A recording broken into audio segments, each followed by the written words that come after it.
আল্লাহ তাআলা বলছেন কুল হুয়াল্লাহু আহাদ। রব্বুল আলামিন কুল শব্দ দ্বারা এই সূরাটি শুরু করলেন।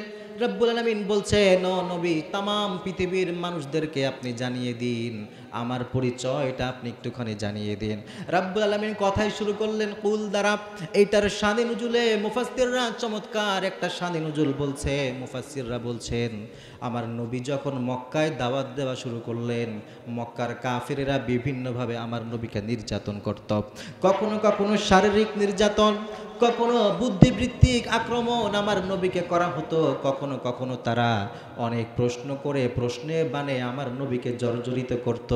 তারা চাইতো আমার নবীকে এমন এমন প্রশ্ন তারা করবে, আমার নবী যদি উত্তরও দিতে না পারে, মানুষের সামনে আমার নবী অপমানিত হবে, অপদস্থ হবে। এজন্যে তারা অনেক রকমের প্রশ্ন করত। একবার মক্কার লিডারেরা, কাফেরেরা আমার নবীর কাছে আসলো। আসার পরে বলল, ও মুহাম্মদ, তুমি যেই আল্লাহর দাওয়াত আমাদের কাছে দাও, মক্কায় তুমি যেই আল্লাহর নামের প্রশংসা করো, আমাদেরকে সেই আল্লাহর পরিচয়টা একটুখানি দাও।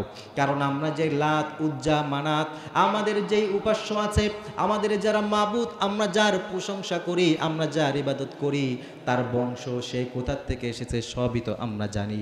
কিন্তু তোমার আল্লাহর পরিচয়টা কি, সেইটা একটুখানি বলো। এতটুকু বলেই ওরা শেষ করে নাই, ওরা আবার একটু বিদ্রুপ করল। ওরা বিদ্রুপ করে বলল, ওহুয়া মিন যাহাবিন আও মিন ফিদ্দাতিন আও মিন খশাব। তোমার আল্লাহ সে কিসের তৈরি? সে কি স্বর্ণের তৈরি, নাকি সে রূপার তৈরি, নাকি তোমার আল্লাহ কাঠের একটা পুতুল? নাউজুবিল্লাহ পড়েন। তারা বলছে, তোমার আল্লাহ কি স্বর্ণের তৈরি নাকি কাঠের পুতুল? কি তোমার আল্লাহ, তার কি বংশ পরিচয়, আমাদেরকে একটু বলো। কিন্তু আমার নবী এমন নবী, তিনি তো নিজের থেকে কোনো কথা বলতেন না, ঠিক কিনা ভাইয়েরা?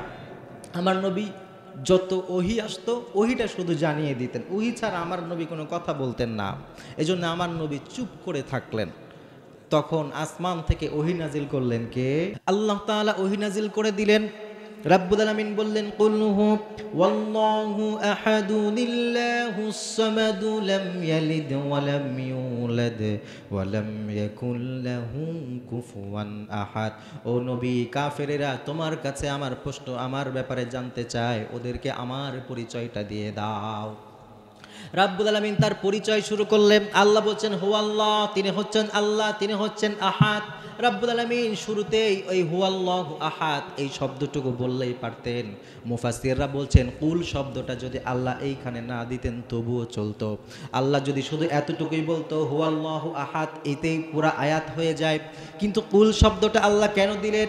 মুফাসসিররা ব্যাখ্যা করেছেন, রাব্বুল আলামিন কুল শব্দ এই কারণে দিয়েছেন যাতে করে আমার নবীর সম্মানটা বেড়ে যায়, যাতে করে মানুষ যখনই আমার পরিচয় জানতে চাইবে, আমার ব্যাপারে বুঝতে চাইবে, তারা সবাই যেন আমার নবীর কাছে আসে। এই জন্যে রাব্বুল আলামিন বললেন, ও নবী, তুমি মানুষকে বলে দাও। আল্লাহ তাআলা নবীর নামটা সূরা ইখলাসের সাথে সংযুক্ত করে আমার নবীর সম্মান, আমার নবীর ইজ্জতটাকে আরো বাড়িয়ে দিয়েছেন। সুবহানাল্লাহ। এরপরে আল্লাহ তাআলা তার পরিচয় দিচ্ছেন, তিনি হচ্ছেন আহাদ। আহাদ মানে হচ্ছে একক।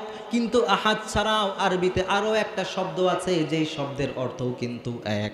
আহাদ মানেও এক, ওয়াহিদ এই শব্দের অর্থও কিন্তু এক।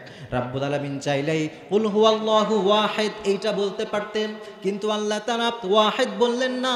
রাব্বুল আলামিন ওয়াহিদ না বলে আল্লাহ বললেন আহাদ। কেন তিনি এইটা বললেন? মুফাসসিররা এইখানে চমৎকার একটা ব্যাখ্যা করেছেন। আবার আপনি যদি হযরত বেলালের কাছে একটুখানি যান, সেইখানেও দেখবেন হযরত বেলাল আহাদ আহাদ বলেছিল।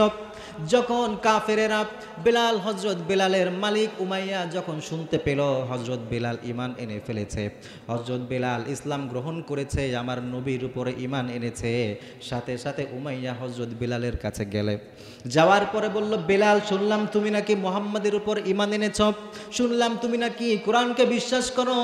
ও বেলাল, এক্ষুনি যদি তুমি মুহাম্মদকে অস্বীকার না করো, এক্ষুনি যদি তুমি ইসলাম থেকে ফিরে না আসো, তোমার উপরে এমন নির্যাতন হবে যেটা তুমি কখনোই কল্পনা করতে পারো নাই। কিন্তু হযরত বেলাল, তিনি তো ছিলেন ঈমানের বলে বলিয়ান, তিনি ইসলাম থেকে এক মুহূর্তের জন্যও সরলেন না। সাথে সাথে উমাইয়া হযরত বিলালের গলায় একটা রশি পেঁচিয়ে দিল। এরপরে মক্কার কাফেরেরা সেই রশি ধরে টানতে টানতে হযরত বিলালকে উত্তপ্ত বালুর উপরে, মরুভূমির উপরে শুইয়ে দিল। মুফাসসিররা বলছেন উত্তপ্ত যেই বালুটা, যেই মরুভূমি, এইটার তাপ এত প্রচণ্ড ছিল, মুফাসসিররা ব্যাখ্যা করেছেন যদি একটা কাঁচা গোশত ওই তাপের উপরে, ওই বালুর উপরে রেখে দেওয়া হতো, অল্প কিছুক্ষণের মধ্যেই ওই কাঁচা গোশতটা একেবারে সিদ্ধ হয়ে যেত। কি ভয়ঙ্কর গরম, চিন্তা করে দেখেন তো প্রিয় ভাইরা। ইসলামের জন্য আমাদের কি কখনো এমন কোনো পরীক্ষা দিতে হয়েছে বলেন তো? এত সহজ নয়, ইসলামটা এত সহজে আমাদের কাছে আসে নাই। হযরত বেলাল ওই প্রচণ্ড চাপের মধ্যেই শুয়ে পড়লেন। এরপরে হযরত বেলালের উপরে যখন বড় পাথর রাখা হলো, এমন নির্যাতন শুরু হলো, তিনি একেবারে মরে যাওয়ার মতো অবস্থা, উষ্ঠাগত প্রাণ। ওই সময়ও হযরত বেলাল বলছিলেন আহাদ আহাদ আহাদ, আল্লাহু আকবার। চিৎকার দিয়ে পড়েন না আল্লাহু আকবার। হযরত বেলাল তিনি আহাদ বললেন, তিনি আল্লাহ আল্লাহ বলেন নাই। কেন হযরত বিলাল তিনি আহাদ বললেন, আল্লাহ বলেন নাই? আবার রব্বুল আলামিন সূরা ইখলাসে ওয়াহিদ বললেন না, কেন আহাদ বললেন? এইটার কিন্তু চমৎকার একটা ব্যাখ্যা আছে। আপনারা কি আমার কথা বুঝতেছেন? আছেন তো আমার সাথে ইনশাআল্লাহ? প্রশ্নটা বুঝেছেন তো? আল্লাহ তাআলা ওয়াহিদ বলতে পারতেন, ওয়াহিদ মানেও এক, আহাদ মানেও এক, কিন্তু আল্লাহ আহাদ কেন বললেন? আবার হযরত বেলাল তিনিও বা কেন আহাদ আহাদ বলতেছিলেন? মুফাসসিররা চমৎকার ব্যাখ্যা করেছেন। মুফাসসিররা বলছেন ওয়াহিদ মানেও এক, আহাদ মানেও এক, কিন্তু ওয়াহিদ মানে যেই এক, একের পরে দুই আছে, দুইয়ের পরে তিন আছে না নাই? আবার তিনের পরে চার আছে, চারের পরে আছে পাঁচ। এই যে ওয়াহিদ, এইটার পরে সানি আছে, এরপরে আছে সালেস, এরপরে রাবে, এরপরে খামেস, আবার একের আগে একটা শূন্যও থাকে। কিন্তু আহাদ এটা এমন একটা এক, এইটা এমন একটা একক, এইটার পরে এক দুই তিন নাই, এইটার আগেও কোনো শূন্য নাই। মানে রাব্বুল আলামিন তিনি বলছেন তিনি হচ্ছেন এমন একজন আহাদ, তারপরে এক দুই বলতে কিছু নাই, তার আগেও কিছু নাই, পরেও কিছু নাই। আমার আল্লাহ তিনি এমন একজন সত্তা, তিনি একেবারে একক। আবার এই কথাটাই হযরত বেলাল তিনি ওই কাফেরদেরকে শুনিয়েছিলেন। কারণ কাফের যারা ছিল তারা আল্লাহকে বিশ্বাস করত, তবে আল্লাহর সাথে অনেকগুলাকে শরীক করত। কাফেররা যে রাব্বুল আলামিনকে বিশ্বাস করত, এই কথাটা কিন্তু আমার বানানো কথা নয়। রাব্বুল আলামিন এই কথাটা কোরআনের মধ্যে উল্লেখ করে দিয়েছেন। আমার আল্লাহ আমার নবীকে বললেন, নবী হ্যাঁ তুমি কাফেরদের কাছে যাও, ওরা যে আমার কোরআন মানতে চায় না, তোমাকে আমি যে নবী হিসাবে পাঠিয়েছি ওরা যে বিশ্বাস করতে যায় না, ও নবী কাফেরদের কাছে গিয়ে তুমি কয়েকটা প্রশ্ন করো। আমার নবীকে রাব্বুল আলামিন কাফেরদের কাছে কিছু প্রশ্ন করতে বললেন। বিশ্ব নবী কাফেরদের কাছে প্রশ্ন করতে গেলেন। সে প্রশ্নগুলো বলার আগে আমিও আপনাদের কয়েকটা প্রশ্ন করতে চাই। যারা যারা ঘুমাচ্ছেন চিৎকার দিয়ে বলেন, এই আসমান জমিনের মালিক কে?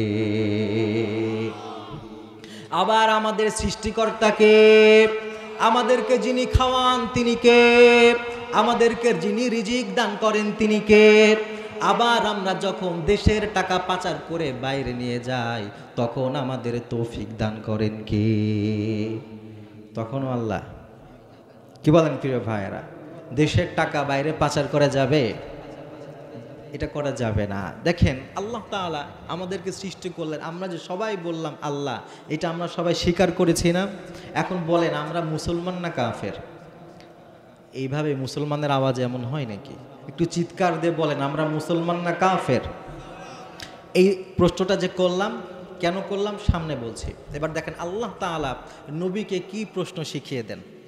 আল্লাহ তাআলা বলছেন, নবী আপনি কাফেরদের কাছে যান, যাওয়ার পরে আপনি কাফেরদেরকে কিছু প্রশ্ন করেন।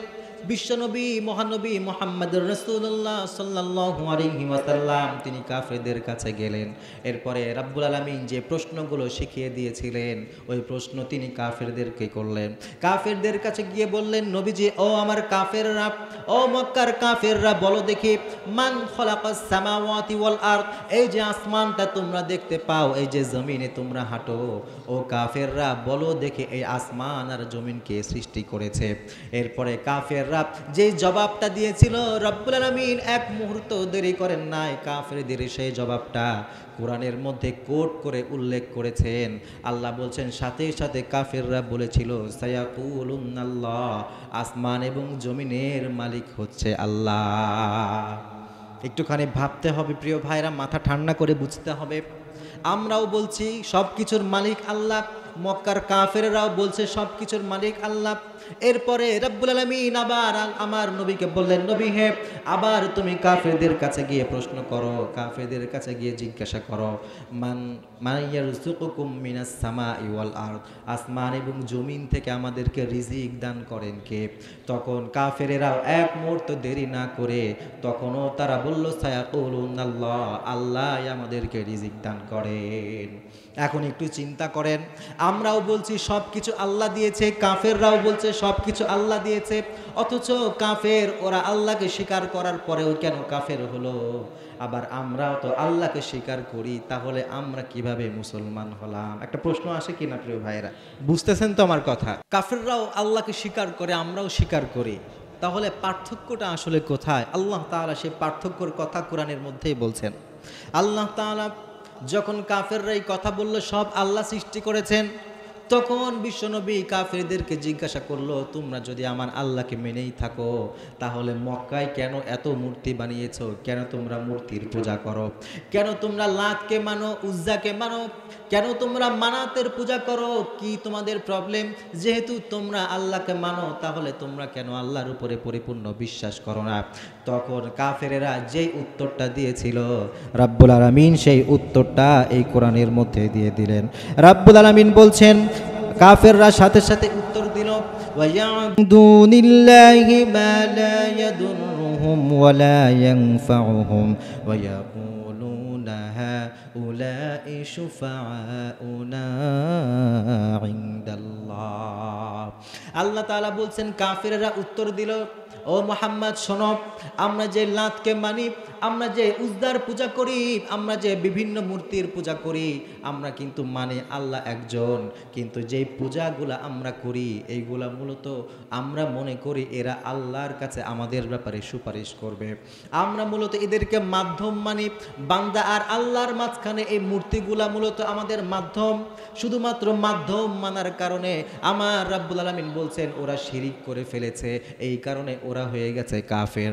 আপনি চিন্তা করে দেখেন, আমাদের সমাজেও এমন অনেক মুসলমান আছে যারা আল্লাহ আর বান্দার মাধ্যমে, বান্দার মাঝখানে একটা মাধ্যম মানতে চায়। তারা তাদের যখন সন্তান হয় না, তারা বাবার কাছে গিয়ে সন্তান চায়, তারা মাজারে গিয়ে সেজদা করে, তারা বান্দার আল্লাহর মাঝখানে একটা মাধ্যম মানে। এই পৃথিবীতে যেই সকল মুসলমানরা আল্লাহ আর বান্দার মাঝখানে মাধ্যম মানে, তাদের ঈমান আর আবু জাহেলের ঈমানের মধ্যে কোনো পার্থক্য নাই।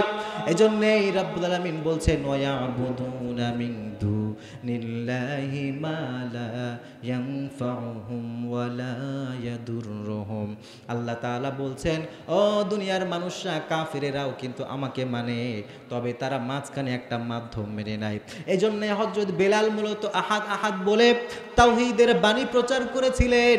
মূলত হযরত বেলাল এই কাফেরদেরকে দাঁত ভাঙা জবাব দিয়ে বলেছিলেন, ও কাফেরের গোষ্ঠীরা, তোরা যে আল্লাহর সাথে অনেক কিছুকে শরীক করিস, এই জন্য আমি আল্লাহ না বলে আমি তাওহীদের বাণী প্রচার করতে আমি বললাম আহাদ আহাদ আহাদ। আমার আল্লাহ তিনি এমন একজন আল্লাহ, তার কাছে যাওয়ার জন্য কোনো মাধ্যমের প্রয়োজন নয়। আমার আল্লাহ একেবারে একক, তিনি হচ্ছেন আহাদ। সুবহানাল্লাহ। এই হচ্ছে আহাদের তাফসীর। এরপরে আহাদের চমৎকার আরও দুইটা তাফসীর আছে প্রিয় ভাইয়েরা। আহাদ বলতে আমরা বুঝতেছি যে আল্লাহ সত্তাগতভাবে এক, এইটা বোধহয় বুঝিয়েছেন। ব্যাপারটা কিন্তু শুধুমাত্র এমন নয়, আমার আল্লাহ তাআলা সব ক্ষেত্রেই তিনি একক। আমি দুইটা স্পেশালি দুইটার কথা বলবো, বিশেষ করে এক নম্বর, আমার আল্লাহ তাআলা তিনি বিধান দেওয়ার ক্ষেত্রে একেবারে একক। এই জমিনটা আল্লাহর, এজন্য বিধান দেবেন শুধুমাত্র আল্লাহ, ঠিক কিনা বলেন? এই জমিন বানিয়েছেন যিনি, বিধানও চলবে তার। এই ব্যাপারে কি আপনারা একমত আছেন প্রিয় ভাইয়েরা? এজন্য রাব্বুল আলামিন বলছেন, ইন্না রাব্বাকুমুল্লাহুল্লাযী খালাকাস সামাওয়াতি ওয়াল আরদা ফি সিত্তাতি আইয়ামিন সুম্মা ইসতাওয়া আলাল আরশ। রাব্বুল আলামিন এইখানে তার পরিচয় দিচ্ছেন। সর্বপ্রথম আল্লাহ তাআলা বলছেন, ও দুনিয়ার মানুষ, তোমরা শুনে রাখো, তোমাদের রব, তোমাদের প্রতিপালক তিনি হচ্ছেন আল্লাহ। তিনি এই যে আসমান আর জমিনটা আছে, এই আসমান আর জমিনকে মাত্র 6 দিনে সৃষ্টি করেছেন। আমার কথা বুঝে থাকলে বলেন, আসমান জমিন কয় দিনে সৃষ্টি হয়েছে? মাত্র 6 দিন। আল্লাহ তাআলা এই আয়াতের মধ্যে চমৎকার কিছু কথা বলছেন। আল্লাহ তাআলা বলছেন যে এই আসমান এবং জমিনটাকে আমি 6 দিনে সৃষ্টি করলাম। এরপরে আল্লাহ তাআলা বলছেন, ও দুনিয়ার মানুষ, তোমরা যেই দিন দেখো, চমৎকার আলোকিত একটা দিন, এই দিনটা যে আস্তে আস্তে রাতের পেটের মধ্যে ঢুকে যায়, এই দিন, এরপরে রাত হওয়ার পরে যে চন্দ্র উঠে চমৎকার করে ঝিকিমিকি করে যে তারকারাজিগুলো জ্বলে, দিনের বেলা তোমরা যেই সূর্যটাকে দেখতে পাও, এই সব কিছু আমার অধীনে। এই কথা বলার পরে আল্লাহ তাআলা এবার আসল একটা কথা বলবেন। রব্বুল আলামিন শুরুতেই বললেন সব কিছু আমি সৃষ্টি করেছি। এরপরে রব্বুল আলামিন বলছেন, আলাপ, ও দুনিয়ার মানুষরা শোনো, লাহুল খালক ওয়া লাহুল হুকম। রব্বুল আলামিন বলছেন, ও দুনিয়ার মানুষ শোনো, এই আসমান আমি সৃষ্টি করলাম, এই জমিন আমি সৃষ্টি করলাম, তোমরা যা কিছু দেখো সব সৃষ্টি আমার, সব আমার কথা চলে। সুতরাং এই জমিন যেহেতু আমার, এইখানে হুকুমও চলবে একমাত্র আল্লাহর। ঠিক কিনা বলেন? এজন্য রব্বুল আলামিন বলছেন তিনি হচ্ছে হুকুম দানের ক্ষেত্রেও একেবারে একক। আল্লাহ যেহেতু হুকুমের ক্ষেত্রে একক, সুতরাং এই দুনিয়ায় মানব রচিত অন্য কোনো কারো হুকুম চলতে পারে না। ঠিক কিনা? আপনারা কি এই ব্যাপারে একমত আছেন যে আল্লাহ ছাড়া যে কারো হুকুম মানা যাবে না? তাহলে এখন যেই নতুন একটা দেশ, অনেকেই বলে নতুনভাবে স্বাধীন হয়েছে, এরপরে নতুন দেশ স্বাধীন হওয়ার পরে এখন দেশ সংস্কারের কাজ চলছে, অনেকেই ব্যস্ত আছেন কিভাবে সামনে আগানো যায়।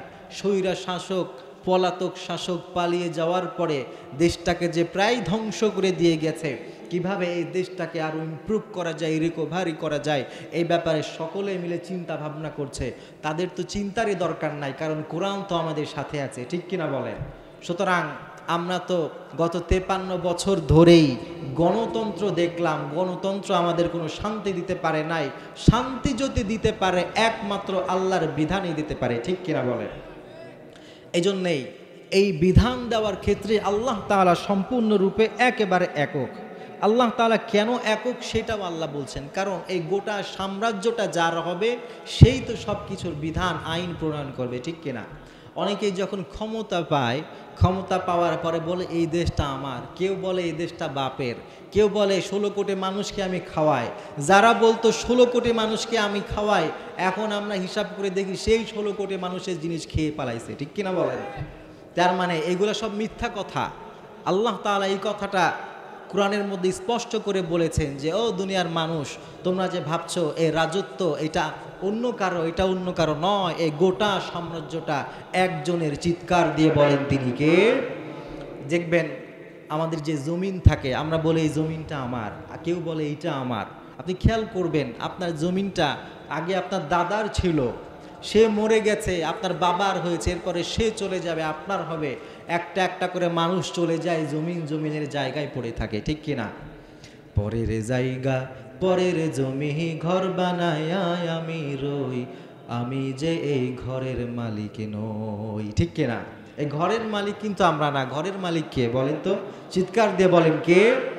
এজন্য রব্বুল আলামিন চমৎকার করে কোরআনের মধ্যে বলছেন, আল্লাযী লাহু মুলকুস সামাওয়াতি ওয়াল আরদি ওয়া লাম ইয়াত্তাখিদ ওয়ালাদান ওয়া লাম ইয়াকুন লাহু শারীকুন ফিল মুলক ওয়া খালাকা কুল্লা শাইইন ফাকাদ্দারাহু তাকদীরা।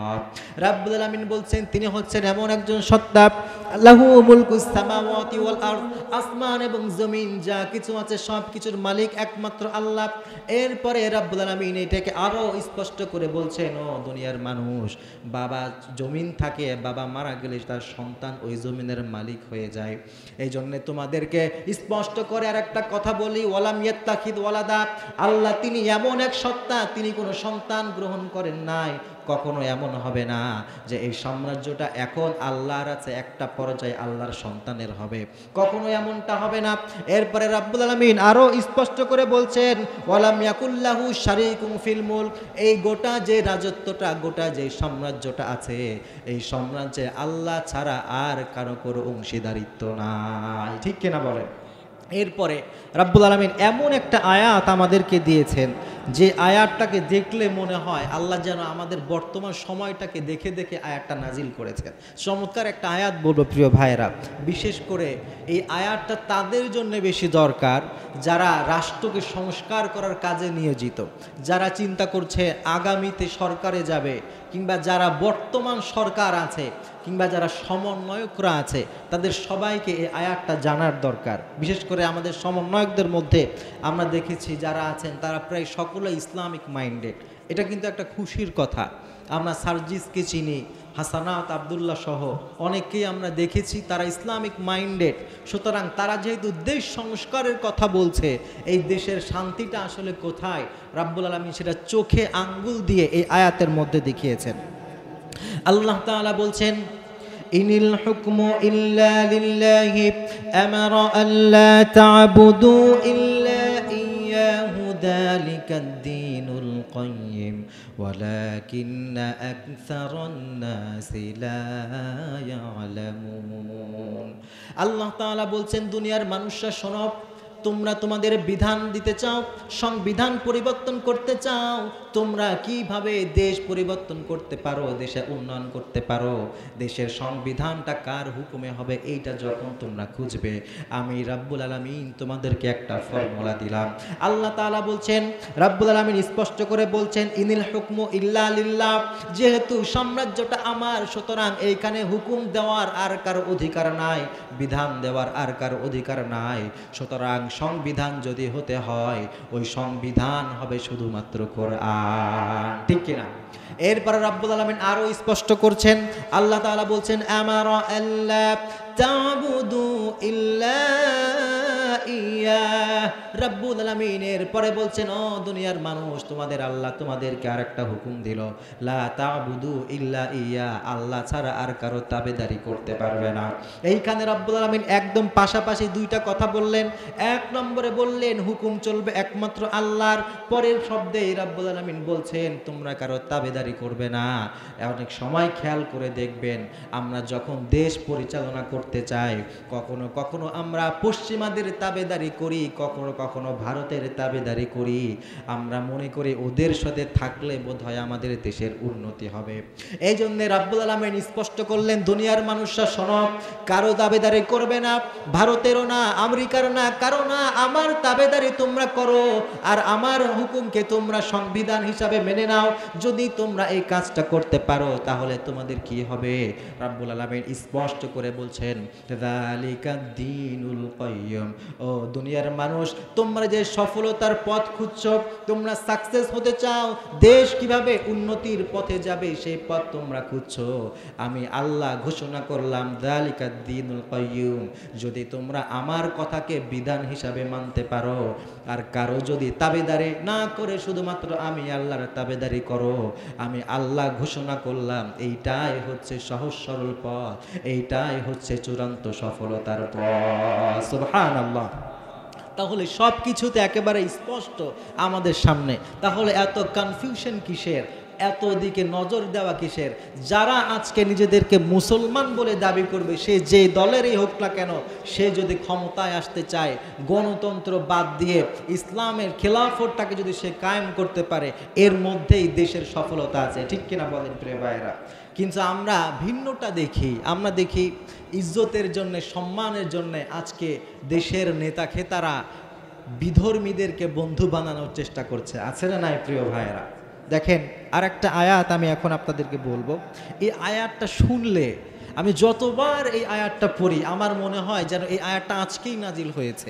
মনে হয় যেন আল্লাহ তাআলা সব কিছু দেখে দেখে আজকেই কোরআনের মধ্যে এই আয়াতটা ঢুকিয়ে দিয়েছেন। এমন চমৎকার, এমন সমসাময়িক একটি আয়াত আল্লাহ তাআলা কোরআনের মধ্যে দিয়েছেন। রাব্বুল আলামিন বলছেন, সূরা নিসার 139 নম্বর আয়াত, আল্লাহ বলছেন, আল্লাযীনা ইয়াত্তাখিদুনাল কাফিরিনা আউলিয়া মিন দুনিল মুমিনিন আয়াবতাগুনা ইনদাহুমুল ইজ্জাতা ফাইন্নাল ইজ্জাতা লিল্লাহি জামিআ। রাব্বুল আলামিন বলছেন, আল্লাযীনা ইয়াত্তাখিদুনাল কাফিরিনা আউলিয়া মিন দুনিল মুমিনিন, এমন কিছু মানুষ আছে যারা বিধর্মীদেরকে তারা বন্ধু বানায়, মুমিনদেরকে বাদ দিয়ে। কখনো তারা আমেরিকাকে তাদের বন্ধু মনে করে, কখনো তারা ভারতকে তাদের বন্ধু মনে করে। রাব্বুল আলামিন বলছেন আয়াবতাগুনা ইনদাহুমুল ইজ্জা, কেন তারা বিধর্মীদেরকে বন্ধু বানায়? তারা কি চায়? তারা কি মনে করে ওদের সাথে যদি আমরা থাকি, ওদেরকে যদি আমরা বন্ধু বানাই, তাহলে কি ইজ্জত পাবো, সম্মান পাবো? রাব্বুল আলামিন নিজেই এই প্রশ্নটা আমাদেরকে করছেন। আল্লাহ বলছেন আয়াবতাগুনা ইনদাহুমুল ইজ্জা, কেন তোমরা বিধর্মীদের সাথে বন্ধুত্ব করো? এই কারণে কি যে তোমরা ইজ্জত পাবে, সম্মান পাবে, তোমাদের দেশ উন্নত করবে, এই জন্যই কি তোমরা বিধর্মীদের সাথে থাকতে চাও?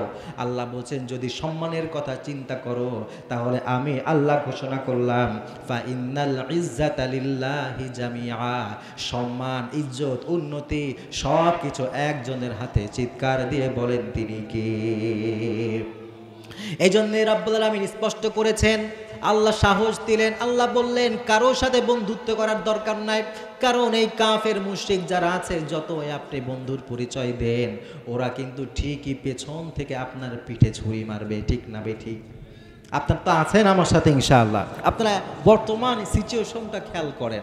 আজকে দেখি যে ভারত তারা আমাদের বন্ধু ছিল, বলতো যে ভারত নাকি আমাদের বন্ধু, আজকে ওরা আমাদের উপরে আধিপত্য বিস্তার করতে চায়। ঠিক কিনা বলে? আমরা দেখলাম সোশ্যাল মিডিয়াতে তো এখন দেখা যায় ওরা নাকি আমাদের নোয়াখালী দখল করে নিবে, কুমিল্লা দখল করবে। তারা এই বাংলাদেশটাকে সিকিম মনে করে, ওরা মনে করছে এটা বোধহয় হায়দ্রাবাদের মতো। ওরা জানে না এটা 90% মুসলমানের দেশ। ঠিক কিনা বলেন? ওরা মুসলমানদের পাওয়ার তো এখনো বুঝে নাই। ভারতকে, ইন্ডিয়াকে আমরা বলতে চাই, আমাদের সাথে খেলতে আসার আগে তোমরা একটু বদরের ইতিহাসটা পড়ে নিও। আমাদের সাথে জিহাদ করতে আসার আগে তোমরা মুতার যুদ্ধের ইতিহাসটা একটা পড়ে নিও।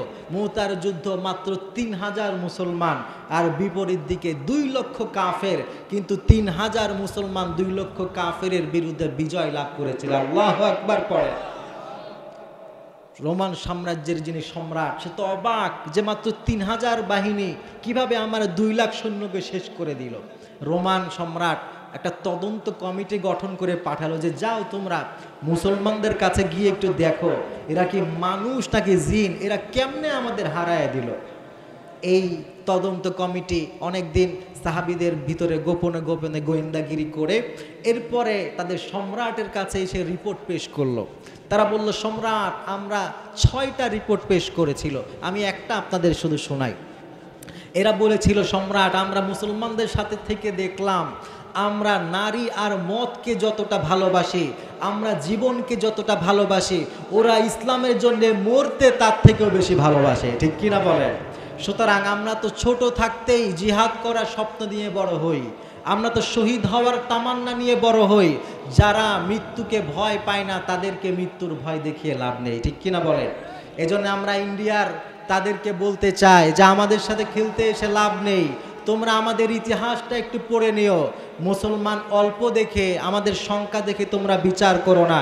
মুসলমানদের ইমান তো এমন ইমান, আমাদের ইমানের আগুন যদি একবার জ্বলে ওঠে, এই আগুন নিবানের সাধ্য ভারতের কারণ নাই। ঠিক কিনা বলেন? এজন্য আমাদের ইমানটাকে জাগ্রত করতে হবে প্রিয় ভাইরা। আবার দেখলাম ইসকন নামে একটা জঙ্গি সংগঠন বের হয়েছে, আছে না নাই? আপনারা তো অনেকে আলেমদের কথা শুনতে চায় না, অনেকে মনে করে আলেমরা হচ্ছে ব্যাকডেটেড, এরা না ইতিহাস বুঝে, না রাজনীতি বুঝে, না কূটনীতি বুঝে, কিচ্ছু বুঝে না। কিন্তু আমরা কিন্তু এই ইসকনের ব্যাপারে আরও 5-7 বছর আগ থেকেই কথা বলে আসছিলাম। আমাদের কথা যদি সেদিন রাষ্ট্র শুনতো, তাহলে একেবারে দিনে দুপুরে ওপেন একটা মুসলিমকে আদালতের প্রাঙ্গণে হত্যা হতে হতো না। ঠিক কিনা বলেন? আমরা অনেক ধৈর্যের পরিচয় দিয়েছি, আমরা আইন হাতে তুলে নেই নাই, কিন্তু সব সময় যে এমন চলবে এইটা চিন্তা করলে ভুল হবে। ঠিক কিনা বলেন? আমরা শান্ত আছি, শান্ত থাকতে দেন। কিন্তু আবার যদি আমরা রিপোর্ট পেলাম ইসকনের কথা বলার কারণে একজন ইমামের চাকরি চলে গেছে, আর এক ইমামকে ইসকনের এই জঙ্গিরা নাকি পিটিয়েছে, রক্তাক্ত করেছে, আমরা বলতে চাই আমরা মুসলমানরা শান্ত আছি, শান্ত থাকতে দাও।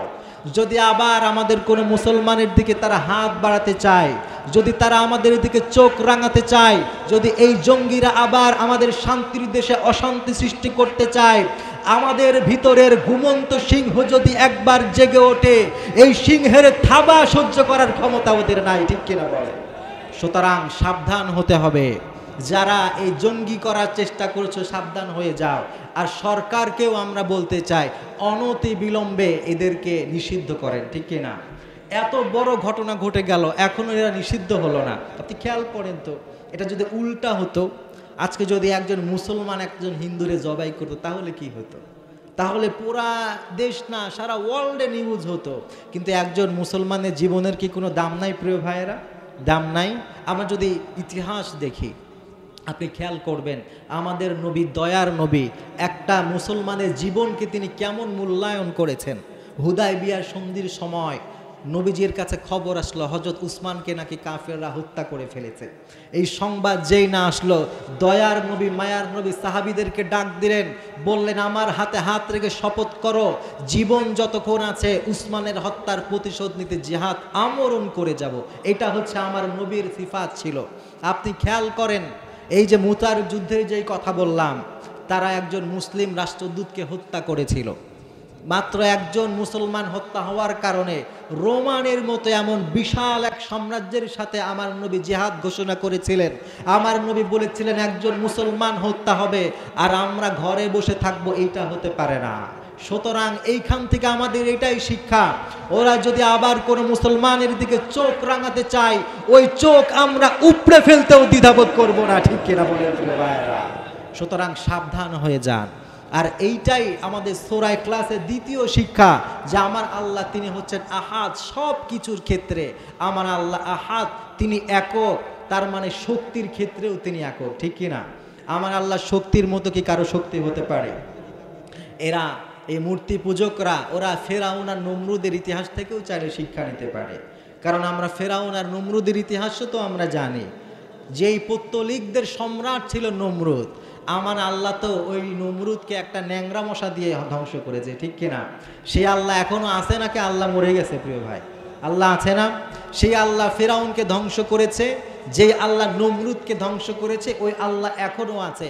আমাদের সাথে যারা বাড়াবাড়ি করবে, আমার আল্লাহ তাআলা এদেরকেও ধ্বংস করতে দেরি করবেন না, ঠিক কিনা? এই জন্যে রাব্বুল আলামিন তিনি বলছেন তিনি হচ্ছেন আহাদ, তার আশেপাশেও কেউ যেতে পারবে না। এই জন্যে সূরা ইখলাস থেকে আমাদের দ্বিতীয় শিক্ষা, আমরা বিধানের ক্ষেত্রে, শক্তির ক্ষেত্রে, সব কিছুর ক্ষেত্রে, ইবাদতের ক্ষেত্রে একজনকে রব হিসাবে মানব। চিৎকার দিয়ে বলেন তিনি কে? কথা শেষ করে দিব প্রিয় ভাই, আর 5টা মিনিট সময় নেব। এক আয়াতেই তো সময় শেষ হয়ে গেল। 2 নম্বর আয়াতে আল্লাহ তাআলা বলছেন কুল হুয়াল্লাহু আহাদ, এরপরে বলছেন আল্লাহুস সামাদ। সমাদ মানে আল্লাহ তাআলার সমকক্ষ আর কেউ হতে পারে? আল্লাহর কোনো সমকক্ষ নাই। মুফাসসিররা বলছেন সমাদ, সদ, মিম, দালের 3টা শব্দ, কিন্তু এই 3টা শব্দই যদি আল্লাহ শুধুমাত্র দিতেন, আল্লাহর পরিচয় জানার জন্য এই 3 শব্দই যথেষ্ট হয়ে যেত। সুবহানাল্লাহ পড়েন। কারণ আল্লাহ বলছেন তিনি অমুখাপেক্ষী, তিনি কারো মুখাপেক্ষী নন। কিন্তু পৃথিবীতে আমরা সবাই একজন আর একজনের মুখাপেক্ষী, ঠিক কিনা বলেন? আমরা পৃথিবীতে যত মানুষ আছি সবাই মুখাপেক্ষী সব কিছুর। আমি আর আপনি যদি একটু খাবার খেতে যাই, আমাদের খাবার খাবার জন্য চাল দরকার হয়, আবার চালের জন্য ধান দরকার হয়, ধানের জন্য জমি দরকার আছে না নাই? আবার শুধু জমি থাকলেই কিন্তু হয় না প্রিয় ভাইরা, এটার চাষবাস করতে হয়, পানির দরকার হয়। আমরা পৃথিবীতে যাই কিছু করি না কেন, আমাদের প্রত্যেকটা জিনিসের আমরা মুখাপেক্ষী। কিন্তু আল্লাহ বলছেন তিনি হচ্ছেন এমন একজন সমাজ, তিনি কোনো কিছুর মুখাপেক্ষী নন। আপনি যদি খেয়াল করেন দেখবেন এত চমৎকার একটা চেহারা আল্লাহ আমাদেরকে দিয়েছে, কিন্তু আপনি কি বলতে পারবেন কখনো আপনার এই 2টা চোখ দিয়ে কোনো কিছুর মাধ্যম ছাড়া আপনি আপনার চেহারা দেখেছেন? এমন কি হয়েছে কখনো? রাব্বুল আলামিন এইটা এই কারণে করেছেন, আমরা আমাদের হাত দেখতে পারি, পা দেখতে পারি, আমরা আমাদের পেট দেখতে পারি, কিন্তু নিজের চেহারা নিজে দেখতে পারি না। মূলত আল্লাহ তাআলা এইটা করার কারণ হলো আল্লাহ তাআলা বুঝিয়েছেন, ও আমার বান্দারা, তোমরা তোমাদের চেহারা নিয়ে অহংকার করো, আমি রাব্বুল আলামিন তোমাদের চেহারার গঠনটা এমন ভাবে করলাম তোমরা তোমাদের চেহারাটাই দেখতে অক্ষম। এইটা দ্বারা আমি আল্লাহ বুঝালাম তোমরা সবাই অক্ষম, আমি একমাত্র আল্লাহ হচ্ছে চির সক্ষম, ঠিক কিনা? আল্লাহ তাআলা কি চমৎকার করে শব্দ চয়ন করেছেন। এরপরে আল্লাহ বলছেন লাম ইয়ালিদ ওয়া লাম ইউলাদ, আল্লাহ বলছেন তিনি কারো থেকে সৃষ্টিও হন নাই, কেউ তার থেকে সৃষ্টি হয় না। সুবহানাল্লাহ পড়বেন না প্রিয় ভাইয়েরা? মক্কার কাফেররা যখন বলেছিল নবী হে তোমার আল্লাহর বংশ পরিচয় দাও, সে কোথা থেকে এসেছে, রাব্বুল আলামিন তাদের এই প্রশ্নের জবাব দেওয়ার জন্য বললেন লাম ইয়ালিদ ওয়া লাম ইউলাদ, আল্লাহ কারো থেকে সৃষ্টি হয় নাই, আমার আল্লাহও কোনো সন্তান দেয় নাই। অনেক নাস্তিকরা দেখবেন আছে, নাস্তিকরা আমাদেরকে প্রশ্নটা অনেক করে যে তোমাদের আল্লাহর স্রষ্টাকে আছে না নাই প্রিয় ভাইয়েরা? অনেক নাস্তিকরা এই কথা আমাদেরকে বলে তৃপ্তির ঢেকুর তোলে, কারণ যখন আমরা বলি এই পৃথিবীর সব কিছু এমনি এমনি হয় নাই, সব কিছুর একটা স্রষ্টা আছে, তার মানে অবশ্যই একজন আল্লাহ আছে, তখন নাস্তিকরা বলে সব কিছু যদি স্রষ্টা থাকে আর তোমাদের যদি আল্লাহ থাকে তাহলে তোমাদের আল্লাহরও একজন স্রষ্টা লাগবে। নাস্তিকরা আসলে আল্লাহকে চিনতে পারে নাই, আল্লাহকে বুঝতে পারে নাই। এই জন্য রাব্বুল আলামিন সবার দাঁত ভাঙা জবাব দেওয়ার জন্য তার পরিচয় দিতে গিয়ে বললেন লাম ইয়ালিদ ওয়া লাম ইউলাদ, ও দুনিয়ার মানুষরা শোনো, আমি হচ্ছে এমন একজন আল্লাহ, আমি কারো থেকে জন্ম হই নাই আর আমার থেকেও কেউ জন্মগ্রহণ করে নাই। সুবহানাল্লাহ। সর্বশেষ আয়াত ওয়ালাম ইয়াকুল্লাহু কুফুয়ান আহাদ, আল্লাহ তাআলা বলছেন তার সমকক্ষ কেউ নাই, কেউ নাই তার সমকক্ষ। এই কথাটা বলে মূলত আল্লাহ তাআলা ঈমানদারদেরকে শক্তি দেখালেন, ঈমানদারদেরকে সাহস জোগালেন। ব্যাপারটা আপনাদেরকে বোঝায় কিভাবে? আর 5 মিনিট কথা বলবো। আমরা দেখেছি স্বৈরাচারের সময়ের কথা, এলাকায় দেখবেন চাঁদাবাজি হতো, বিভিন্ন রকমের টেন্ডারবাজি হতো। তারা বলতো চিনোস নাকি বেটা আমি অমুক নেতার লোক, আছে না নাই? এই যে তারা বাটপারি করতো, চুরিচামারি করতো, তারা মনে করতো আমাদের পিছনে অনেক শক্তি আছে। এক ভাই এইভাবে ঘটনা বলেছে, সে বলেছে আমার কাছে একজন চাঁদা চাইতে এসেছে। আমি বললাম তুমি কে? সে বলল তুই কি অমুক নেতার নাম শুনিস নাই? আমি তো ভয়ে বললাম তুমি তাহলে অমুক নেতা। ওই লোক বলল আরে না আমি অমুক নেতা না, অমুক নেতার অমুক একটা ভাই আছে। এই লোক বলল তাহলে কি তুমি তার ভাই? সে বলল না আমি তার ভাইও না, তার ভাই যেই দোকানে পান খায় আমিও ওই দোকানে পান খাই, এখন আমারে চান্দা দেয়। বুঝতেছেন কথা? ওরা কোথায় চলে গিয়েছিল?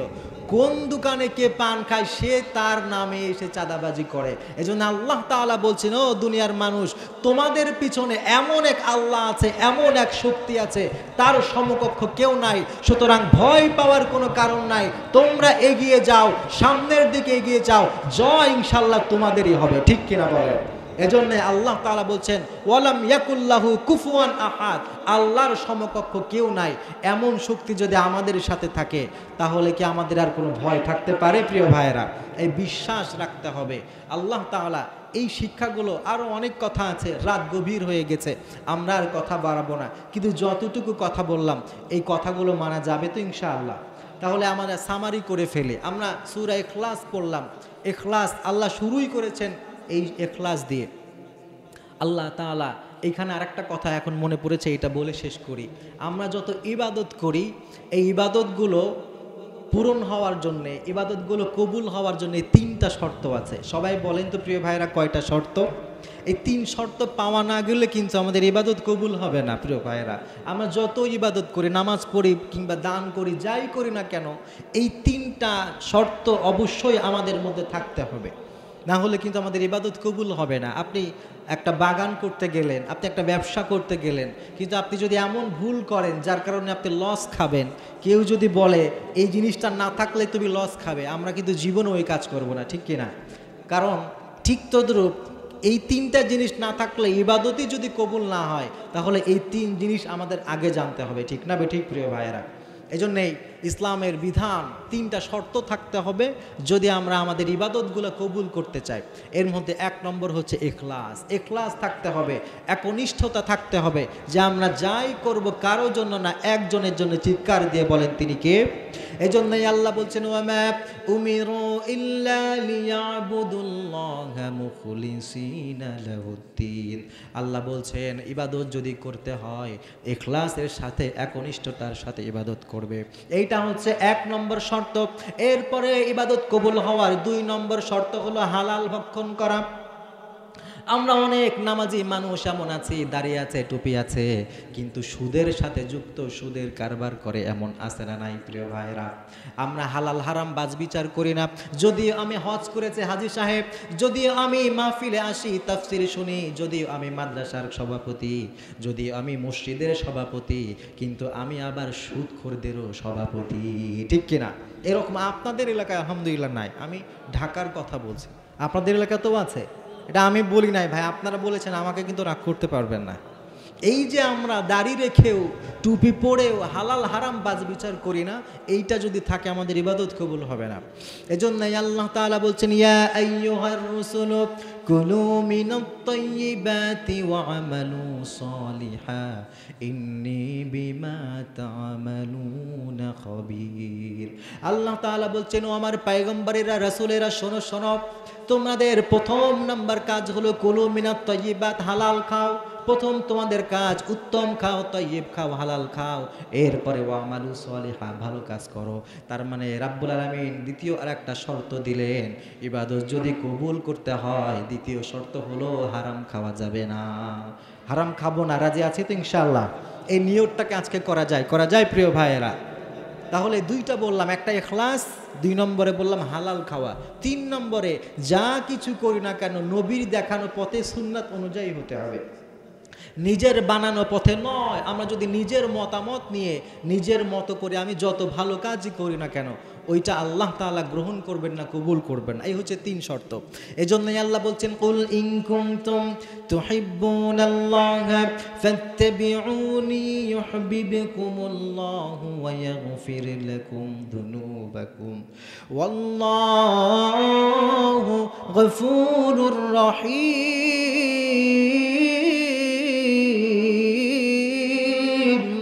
আমার আল্লাহ বলছেন, ও আমার নবী, তুমি পৃথিবীর মানুষদেরকে জানিয়ে দাও, যারা আমাকে ভালোবাসে তাদের 1 নম্বর কাজ হলো তারা যেন তোমাকে অনুসরণ করে। 3 নম্বর শর্ত বললেন নবীকে অনুসরণ করা। তার মানে আমরা যদি ইবাদত করতে চাই, 1 নম্বরে ইখলাস লাগবে, 2 নম্বরে হালাল ভক্ষণ করা লাগবে, 3 নম্বরে লাগবে আমার নবীর সুন্নাত তরিকা। এই 3টা জিনিসের সমন্বয় যদি ঘটে, তাহলে আমাদের ইবাদতগুলা কবুল করে নেবেন কে? তাহলে এই 3টা শর্ত আমরা আজ থেকে পালন করবো, রাজি আছি তো ইনশাআল্লাহ?